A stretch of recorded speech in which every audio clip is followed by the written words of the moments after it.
It is the News Blitz with Randy Wang on Talk Radio 790 KABC. We're here every single day from 5 to 6 talking about the local issues that matter to you most and taking your phone calls at 800-222-KABC, 1-800-222-5222. Your emails as well at randykabc@gmail.com and search for the KABC News Blitz wherever you get your podcasts. Well, it is budget season in the city of Los Angeles. Tomorrow will be the first hearing on Karen Bass's proposed budget that is short about $800 million. So there's going to be about 1,600 layoffs. Now, this is a proposed budget. Karen Bass presents what she thinks is the best option, and then the city council has a few weeks to tinker with it. So what you have going on right now is members of the city council, especially ones with an agenda for what they want to happen with the budget, quite frankly, like Eunisses Hernandez, are doing all the stops on social media, going on podcasts, and putting out notices for people that believe in her agenda to make sure they show up and get their voice heard at these city council meetings. Because we are the defund the police people, right? Because if there was any time to get that agenda passed, it's now, when the city needs to save a whole lot of money. So she's going everywhere, even places I didn't know existed, like the Queens of Production podcast, which is an Instagram channel that I happened to notice Eunisses did an appearance on because I follow Eunisses for show purposes. And they said, hey, we're having Eunisses on. And I want to play you some of this sound because not only does Eunisses talk about the budget, her priorities, what she thinks should be done to that budget, she also explains a little of how she came to be, how exactly Eunisses became Eunisses. Yes! For more, here is the Queens of Production podcast. Do you understand how many podcasts of like government people I listen to just for you? I don't do this I do it a little for myself because I'm a total dork, but I do it for show prep. If it was just me, I'd be listening to nothing but Conan O'Brien podcasts and the Melrose Place rewatch show, and maybe some dance music, or maybe some stuff about Nintendo Switch. But no, for you, I'm listening to podcasts that no one's ever heard of because Eunisses Hernandez happened to be on them. Where's my medal? Hi. Good afternoon. Good afternoon. Thank you so much. Oh, of course, nowadays, anyone can have a podcast if they have Zoom. Thanks for having me today. Thank you for your invitation. First of all, I am a fan because I actually was... Wait, your invitation? So Eunisses reached out to whoever this is. I think it's supposed to be a podcast about television production, which is interesting. And podcasts are great for niche. But Eunisses wanted to come on and make sure everyone knew about the budget situation. Captivated from one of your videos that you had. I think you had visited a campus a couple weeks ago, and you really were bringing awareness in regards to the budgets, and especially with the LA city. A lot of things have been happening with the budgets, especially for me as a native. I know, like, born and raised, they always talk about the numbers and like various entities, but I never really took a heed to it until LA fires and really just like all of the... Now you're paying attention. Hey, where does all my money go? Because I pay a lot to live here, and there wasn't any water in the fire hydrants. Did you see, by the way, the big reservoir that they couldn't use because it was empty? Well, they were going to fill it back up, but turns out the lid is damaged, so it's going to be empty again for another 3 months. Opportunities and resources that I remember that I had as a kid is like gone. So definitely thank you so much, LA Council Member Hernandez for District 1. Thank you so much for being on the IG Live Talk platform. So I'm just going to go ahead and straight into it. Budgets. What is happening? And for you, I know you're born and raised here. Oh, no. Do you hear it? I hear it.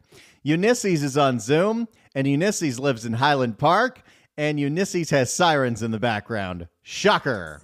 What is happening? And for you, I know you're born and raised here in LA as well. What made you kind of take the steps in becoming into the council member world, and what made you just gravitate in that space?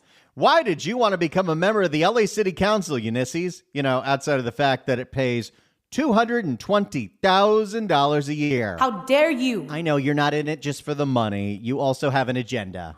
Well, I before I was a council member, I spent about a decade working on criminal justice reform issues.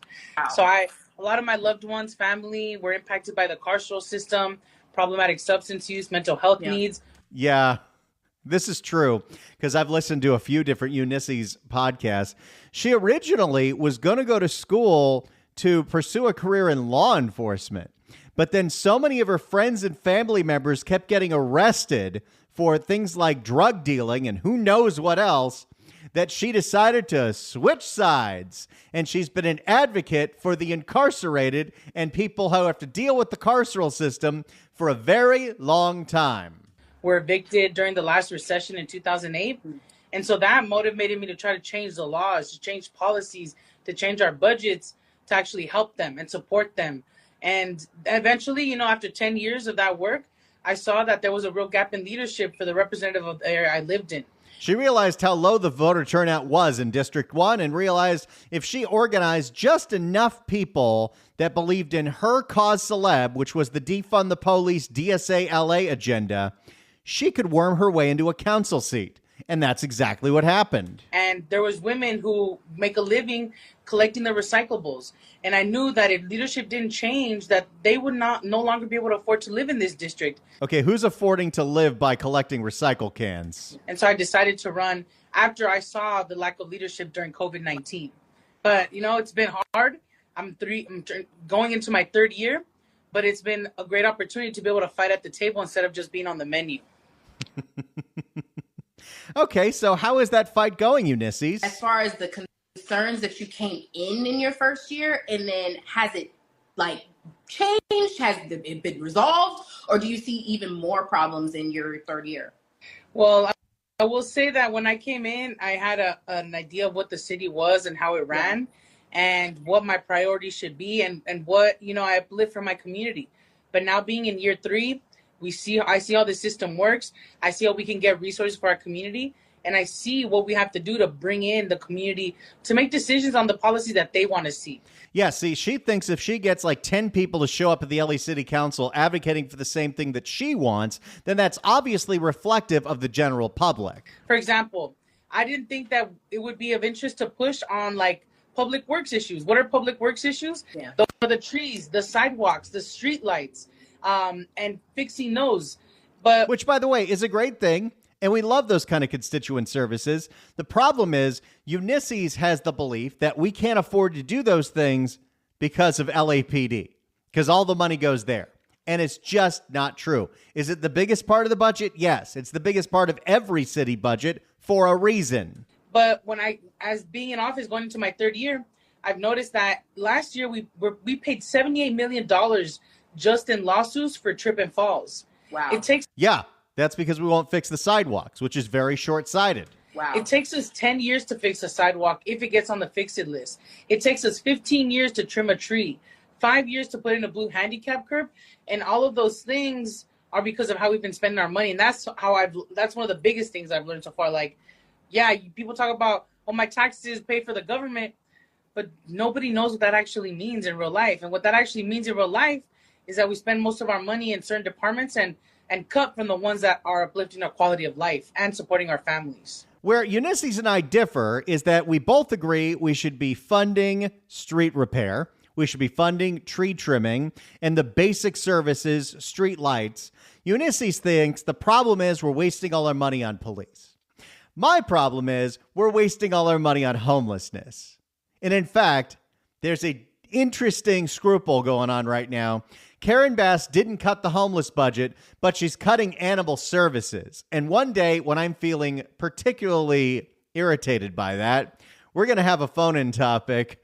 Who would you rather us support, the homeless or the animals? And I guarantee every call will be for the animals.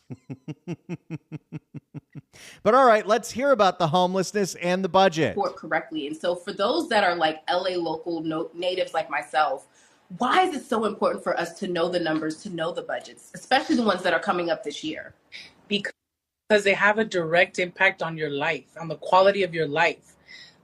Whether you can take a dash bus safely, whether you can walk in your street safely at night, whether the street lights are on, whether the trees are trimmed, whether you're Well, the reason the street lights aren't on is because of copper wire theft. Although we came up with a new idea, solar-powered street lights. Whether the trees are trimmed, whether your trash gets taken out.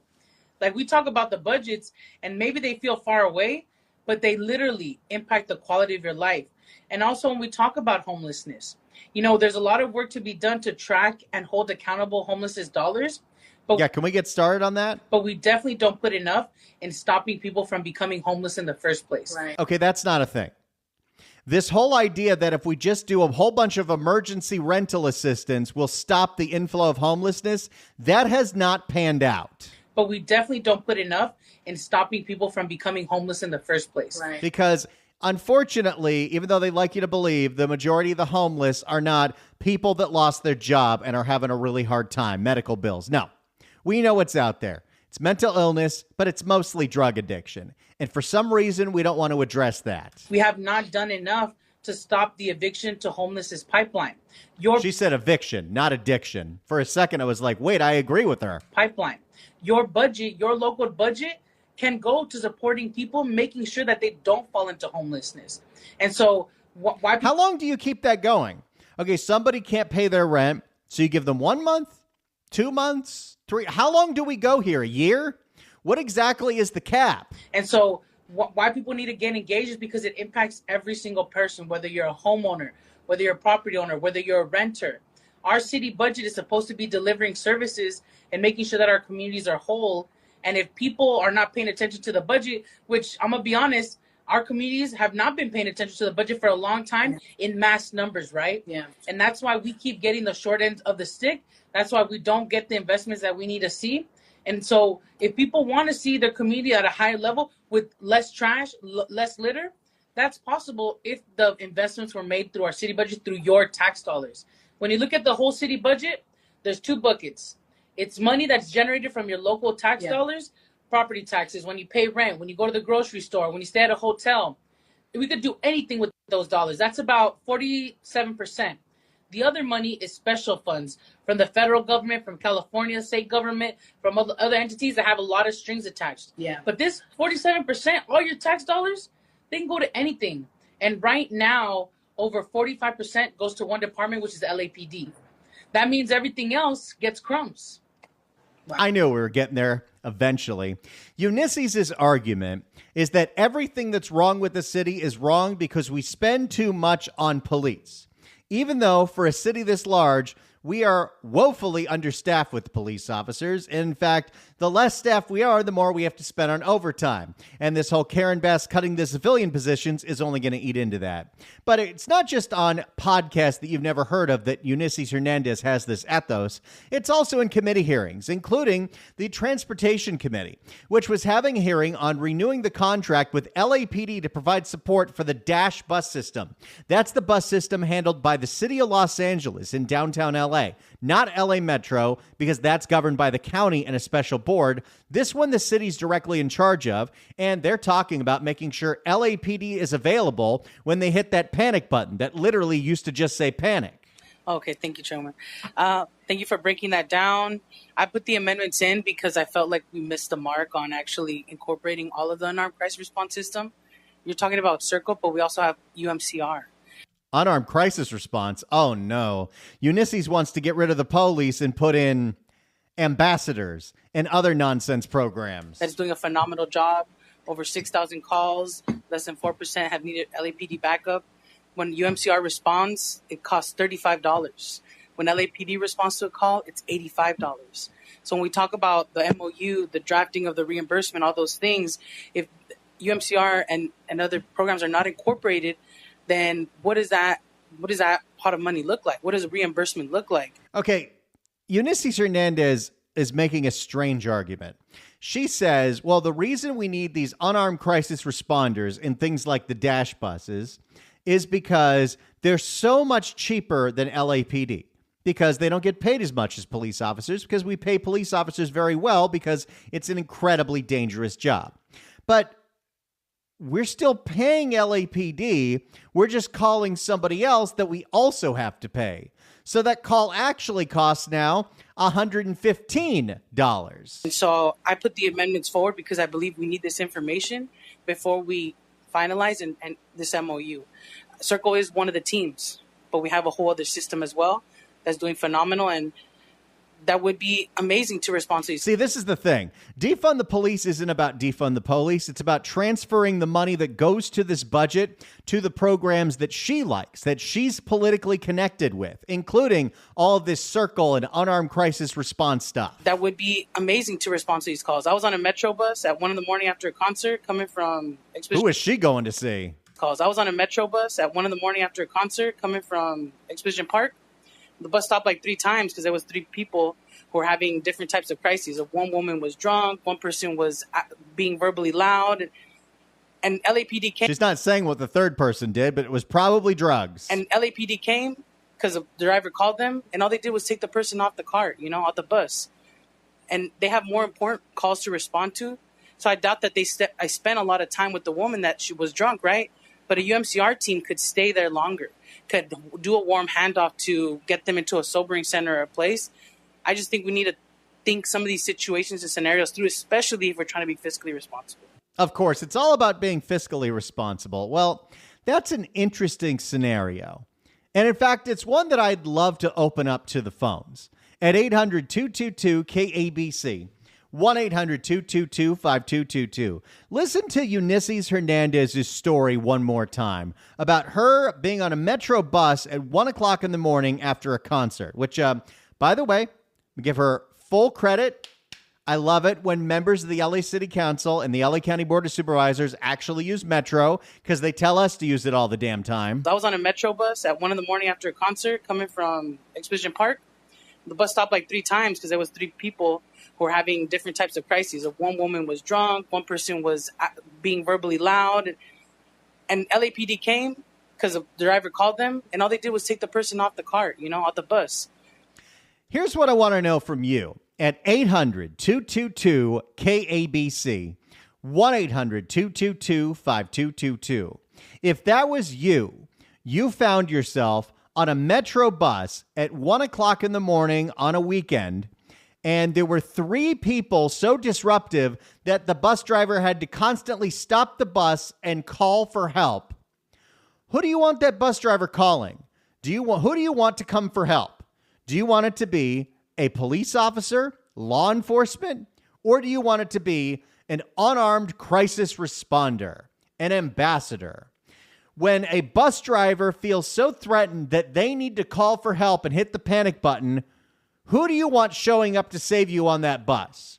Is it law enforcement or is it an unarmed crisis responder? Give me a call, 800-222-KABC, 1-800-222-5222. It's time to take our own informal poll that's as scientific as Eunisses Hernandez flooding the LA City Council Budget Committee hearings with all of her acolytes, sparking that we want unarmed crisis response. I want to hear from you. Maybe you do want that. Maybe you think that's the right attitude. For the person that's screaming in the middle of the bus and the person that's drunk and who knows what the third person was, probably smoking meth, maybe we just need someone to talk them down. Or maybe you think law enforcement should get them the hell off the bus. 800-222-KABC, 1-800-222-5222. If you're on a bus at 1 o'clock in the morning and the bus driver has to stop because there are 3 people being incredibly scary, disruptive, and insane, do you want law enforcement to show up? Or do you want to see an unarmed crisis responder? 800-222-KABC, 1-800-222-5222. Get on the phone right now, 800-222-KABC. It's the News Blitz with Randy Wang on Talk Radio 790 KABC. It's the News Blitz with Randy Wang on KABC. We're taking your phone calls at 800-222-KABC, 1-800-222-5222. In arguing for unarmed crisis responders instead of police, Eunisses Hernandez of the LA City Council pointed out a scenario that happened to her when riding the bus one night. I was on a Metro bus at 1 a.m. after a concert coming from Exposition Park. The bus stopped like 3 times because there was 3 people who were having different types of crises. One woman was drunk, one person was being verbally loud, and LAPD came because the driver called them, and all they did was take the person off the cart, off the bus. If you happen to find yourself on a bus at 1 o'clock in the morning and the bus driver stops the bus to call for help because there are people that are being a little crazy on the bus, who do you want to help? Do you want it to be law enforcement or do you want it to be an unarmed crisis responder? What do you want in that scenario if that's you? 800-222-KABC, 1-800-222-5222. Let's go to Paul in Acorah Hills. Paul, hello. Hey, how are you? So, you know who these circle people are. You may have heard, and a lot of the audience may have heard of a 501c3 called Urban Alchemy. Oh, and yeah. It started in. Have you heard of that one? Oh, yeah. I'm well aware of Urban Alchemy, my friend, but go ahead and tell the audience. Right. Well, that's the thing. Urban Alchemy is this 501c3 crooked, quasi-governmental, where very simply and very plainly they employ not just ex-convicts, but very fresh ex-convicts. And because it's quasi-governmental, they pay them minimum wage or less because you don't really have to obey the rules when you're quasi-governmental and 501c3. They don't give these guys cars, they give them a phone. So most of them wind up homeless again, doing crime again, and they're all convicts. And a lot of the homeless population that we're dealing with are female. And if you're sending a male convict to a female person in distress, I don't like that. I don't like where that scenario is going.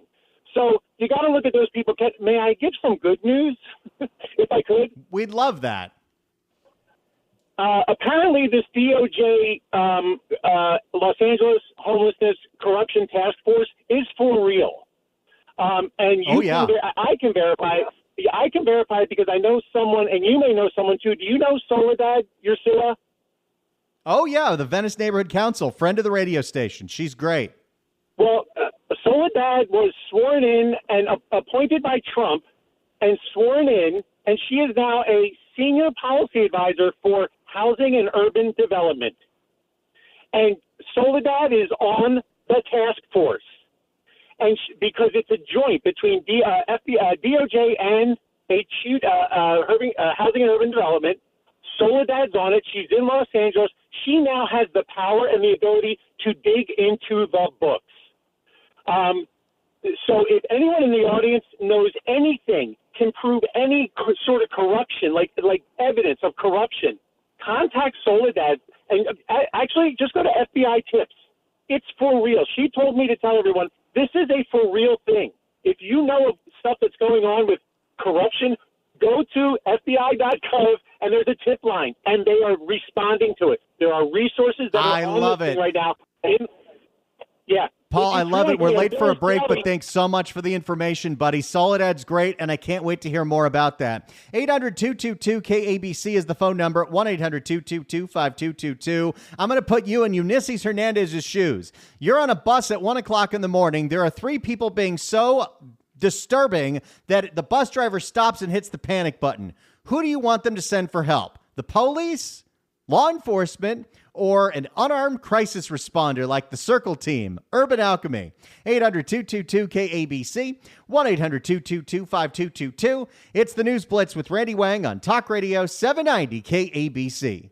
It is the News Blitz with Randy Wang on Talk Radio 790 KABC. We're here every single day from 5 to 6 talking about the local issues that matter to you most and taking your phone calls at 800-222-KABC, 1-800-222-5222. Your emails as well at randykabc@gmail.com, and search for the KABC News Blitz wherever you get your podcasts. We're taking your phone calls right now at 800-222-KABC, 1-800-222-5222. Put yourself in Eunisses Hernandez's shoes for what's happened to her last weekend. I was on a metro bus at 1 a.m. after a concert coming from Exposition Park.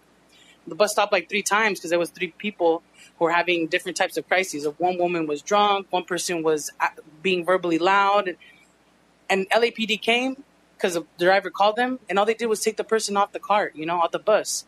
If you had a whole bunch of crazy people on the bus you were on at 1 o'clock in the morning and the bus driver hits the panic button, do you want them to send law enforcement, or what Eunisses is advocating for, the Circle Team, an unarmed crisis responder, an ambassador?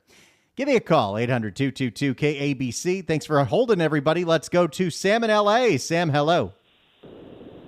Hello. All those fancy degrees that Miss Hernandez got in those progressive colleges, I mean, the only things that teach that he taught her was how to forget about common sense. I mean, you got a guy that's throwing a fit and is probably on drugs, and you want somebody to come unarmed to get him off the bus? Yeah, good luck. Yeah, how exactly does that de-escalate the situation? I don't think it does. No, it does not. Thanks so much for the call, Sam. Appreciate it. How would the unarmed crisis responder handle what happened a few months ago where an LA Metro bus was hijacked? Remember that one? Hey, let's go to Mark in Torrance. Mark, hello. Hi. So I used to ride the bus when they had an office in downtown Los Angeles to the Harbor Gateway in Gardena. And sometimes I was there later at night. Honestly, there weren't really very many problems, but when there were, the thing is, people don't, whoever it is, the police or someone else who's unarmed, they don't know who it is, and they don't know if they're armed, they don't know how crazy they are, and so I'd rather have somebody who's armed coming in, just in case that person who's going crazy is, really out of control or just wants to hurt somebody. And so I prefer an armed personnel myself, having been a passenger at that time of the night. Oh, you're totally right. And the thing is, we know just from anecdotal accounts nowadays, because how dangerous Metro got, so many Metro riders, whether they're just normal people or they're the ones perpetrating, it seems like almost everyone's carrying a knife or pepper spray or something. So we're sending an unarmed crisis responder. We're sending somebody who's woefully not equipped to deal with that situation. Right.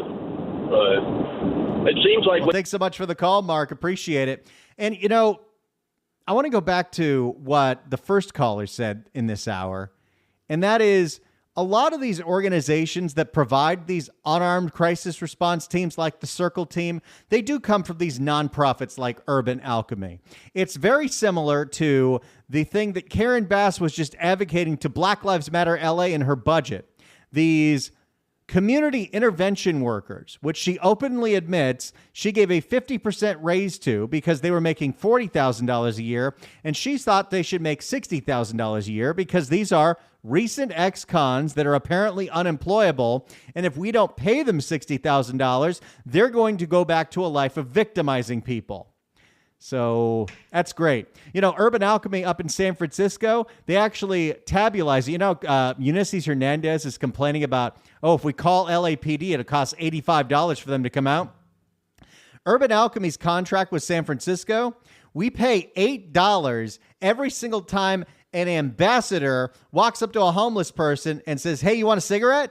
I'm not kidding. I am not making that up. Let's go to Leon in Los Angeles. Leon, hello. Hello, how you doing? Doing great. I think both of you guys are right. I think the lady is right, and I think you are right. But I think that when you spoke about them being ex-cons and stuff like that, I think that the application of that type of system might be wrong, and they might need to get better people, or just even if they are ex-convicts or whatever, just better quality people in there to help address the situation, because the police, they are overwhelmed with a bunch of calls that waste their time. So we need to do something to help the police out so that they don't go out on unnecessary calls. So I think both of you guys are right. I think that you're more make a really good point. Application of it done. Yeah, and we got to look at who are being made up in these agencies. And the thing is, and while I totally agree with you that we do have to figure out a way, because LAPD is completely understaffed and they're completely stretched thin. Thanks so much for the call. Part of the problem is that we keep taking money away so we can fund all this other nonsense. I mean, government should be really basic. Fund public safety. That's number 1, 2, and 3, to use a Rob Bonta-ism. 800-222-KABC is the phone number. Let's go to Dave in Whittier. Dave, hello. Hey, I have the perfect person for us. You know him. We know him. His name is Whittier City Councilman Fernando Dutra, who is also a Metro Board member, who, when this was at a really big head, this violence. He said, let's flood the market with good news. Let's send him out there with an ambassador. And by the way, Randy, it's up. His seat is up in 2026 with Minnesota City Council. And I would encourage people to run against him. Let's find a good candidate, and I'm going to campaign against him. Okay, that campaign begins today. I love it. And this is something we need to figure out in every local municipality. If you don't like the people that are in elected office, there's an election coming up. Eunisses Hernandez is up for election next year. Who lives in Highland Park, in Westlake, in downtown LA that wants to run against her? Dave, thanks so much for the call. And yes, here's that Fernando Dutra clip. I think we need to flood the market with some positive news whenever we get it. Because I guarantee it goes the other way whenever we get the bad news. So I think it's only fair that we spread the news. 800-222-KABC is the phone number. If you're on hold, stay on hold. We get to you next. It's the News Blitz with Randy Wang on Talk Radio 790 KABC. It's the News Blitz with Randy Wang on KABC. Thanks for staying on hold, everyone. Let's go to Mike in Tahunga. Mike, hello. Hey, Randy. How you doing? Doing great. So, you know what we need is that bus driver has to have a panic button that draws no attention to whoever's disturbing the people on the bus. When they hit that panic button, cops are waiting at the next stop to pull those people off the bus and throw them in jail where they belong. When you hit the button, it also starts a video, so we have evidence of what they were doing on the bus. And the third thing it does is each time he hits that button, it adds a signature to Karen Bass's recall. I love it. That's exactly what we need here. Thanks so much for the call, Mike. I think we do have panic buttons, but I don't think they have that feature. In fact, the Dash bus is literally, they just said panic. Hey, look at this. 790 KABC welcomes Daryl Hall with special guest Glenn Tilbrook at the YouTube Theater on October 28th. Tickets on sale Friday at Ticketmaster.com. But right now, caller number 9 at 1-888-790-5222 gets a pair of tickets to the show. Tickets furnished by Live Nation. Good luck dialing. If you're on hold, stay on hold. We'll get to you right after this break. It's the News Blitz with Randy Wang on Talk Radio 790 KABC. It's the News Blitz with Randy Wang on KABC. Let's get back to the phones. Go to Alonzo in L.A. Alonzo, hello. Hey, Randy, how you doing? Doing great. I'm going to bring it to you just like this. I'm going to tell you the real, okay? I'm a former MTA driver, Santa Monica driver, and RTD driver. And I'm a former Los Angeles police officer with 24 years on. The cities, the bus companies, they do not want police on their buses. That is the bottom line because it messes with their revenue. They do not want police on the bus. So if you're on a bus and you're riding the bus late at night or whatever, just be prepared for whatever go down, but try to get off the bus. That's your best bet because they're not going to – and if a panic button, they don't have – it's not a panic button. It's called a covert alarm button. They don't want the drivers using that covert alarm button unless it's an emergency, a dire need emergency. Somebody's fighting, got a knife, got a gun, something like that. You try to flag a cop down. Nowadays, when they flagged us down, we would pull the bus over and we'd get whoever's on the bus off the bus. Nowadays, they don't do that. Cop will see you, they will keep going. Oh, I don't like that one bit. I don't think I'm going to be on a bus at 1 o'clock in the morning anytime soon. Well, hey, they got buses run all night long, and there's crazy people on those buses. So if you're paying attention to your surroundings and you see something's about to jump off, get off the bus. That's what you do, jump off the bus. If you see something getting ready to jump off on the bus, okay? So get off the bus and go on about your business. You might, and then get on your phone, call 911. I had it happen to me where I had to call dispatch. They want you to call dispatch first. But dispatch will question you up and down about what's going on, and you tell them I got somebody on the bus with a knife. They take their time trying to get the cops to you. I'm telling you the real on that's 100. Oh, I believe you 100%, and we've seen plenty of anecdotal evidence on that. Well, Alonzo, thanks so much for letting us know about that, and I think you've given some really solid advice, buddy. Yeah, so, hey, everybody try to get a car. Yeah, or take an Uber, take a Waymo. Thanks so much for the call, Alonzo. Appreciate it. Can we expand Waymo to the Valley already? I would like to game that out, see how much it would cost, because I love not driving. I really don't like driving, but I'm really scared of public transit. You know, LA Metro was doing a big announcement today. How exciting it is.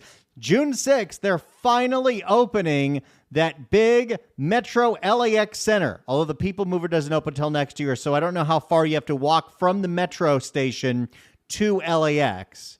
But the thing is, until we solve all the safety problems on Metro, are people really going to feel comfortable not only getting on a Metro train to go to the airport, but to bring their luggage with them, to bring their strollers with them, to bring, you know, for someone like me, the dog carriers with them and everything else that goes with having to get on a train that goes to the airport?